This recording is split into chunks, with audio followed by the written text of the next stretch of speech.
12 બીજના ધણી એટલે નકળંગ નેજાધારી, રણુજાના રાજા, પીરોનાય પીર એવા રામદેવ પીર ભગવાન. મિત્રો, રામાપીરને શા માટે 12 બીજના ધણી અને હિન્દુઆ પીર કહેવામાં આવે છે? તો આવો જાણીએ આ વિડીયોમાં આ રામદેવ પીરની વાર્તા. રામાપીરના સમયમાં 12 સંપ્રદાય હતા અને 12 સંપ્રદાયની ઉત્પત્તિ બીજમાંથી થઈ હતી. આ 12 સંપ્રદાયના આચાર્યો પોતે પોતાના શિષ્યોને બોધ આપતા અને એ રીતે જ આ શિષ્યો ચાલતા. એક દિવસ 12 સંપ્રદાયના આચાર્યોને રામદેવજી મહારાજની પીરાઈ જોવાની ઈચ્છા થઈ, કારણ કે કોઈ પણ રજવાડામાં અને તીર્થધામોમાં રામાપીરના પરચાની ચર્ચાઓ થતી. સૌ કોઈ તેમની ખૂબ જ પ્રશંસા કરતા. આમ રામાપીરનું નામ ચારેય મલકમાં ગુંજતું હતું. આથી આ સંપ્રદાયના આચાર્યોને આ ગમતું નહીં, એટલે 12 સંપ્રદાયના આચાર્યોએ મળીને એક જ દિવસે અલગ અલગ 12 જગ્યાએ પાઠ પૂજન કરવાનું આયોજન કર્યું. પછી તો એક પછી એક દરેક સંપ્રદાયના આચાર્યો રામાપીરને પાઠમાં આવવાનું વાયક આપવા માટે ગયા.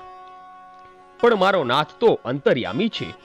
એમને આ આચાર્યના આવવાનો હેતુ સમજતા વાર ન લાગી. એમને ખબર પડી ગઈ કે આ મારી પરીક્ષા કરવા માંગે છે, એટલે એમને હસતા મોઢે ખૂબ જ શાંતિથી એ બધાએ વાયકને ઝીલ્યા. હવે પાઠ પૂજન કરવા માટે બધાએ બીજનો દિવસ નક્કી કર્યો હતો.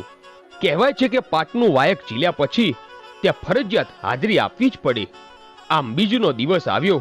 બધા આચાર્યના મનમાં જિજ્ઞાસા હતી કે રામાપીર હવે શું કરશે, કઈ જગ્યાએ જશે અને કઈ જગ્યાએ નહીં જાય.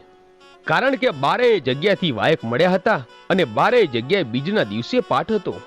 બીજનો દિવસ આવ્યો, પાઠ પૂજનનો સમય થયો અને સૌના આચાર્યની વચ્ચે રામાપીર 12 જગ્યાએ એક સાથે એક દિવસે અને એક જ સમયે હાજર હતા. 12 ઠેકાણાના વાયક ઝીલ્યા અને 12 ઠેકાણે હાજરી આપી હતી. કોઈ પણ સંપ્રદાયને કોઈ પણ આચાર્યને એમ ન થયું કે અહીં રામદેવ પીર નથી. આમ પોતે એક જ સમયે તમામ સ્થળે હાજર રહી સર્વેને મળ્યા અને ખૂબ જ આનંદ કરાવ્યો. પછી જ્યારે 12 આચાર્યો એકબીજાને મળ્યા ત્યારે બધાને ખબર પડી કે રામદેવજી મહારાજે એક જ સમયે એક જ સાથે સર્વે ઠેકાણે હાજરી આપી છે. એ બધાએ રામાપીરની પીરાઈનો પરચો જોયો. એમને વિચાર્યું કે રામદેવજી પાસે ગજબની અલૌકિક શક્તિ અને તાકાત છે. ત્યારબાદ બધા સંતો, ભક્તો અને મહાપુરુષોને નક્કી થયું કે રામાપીર એ પીરોનાય પીર છે અને એની તોલે કોઈ આવી શકે એમ નથી. એમને સૌએ રામદેવજી મહારાજને 12 બીજના ધણી એવું નામ આપ્યું અને એમનો જય જયકાર કર્યો. પછી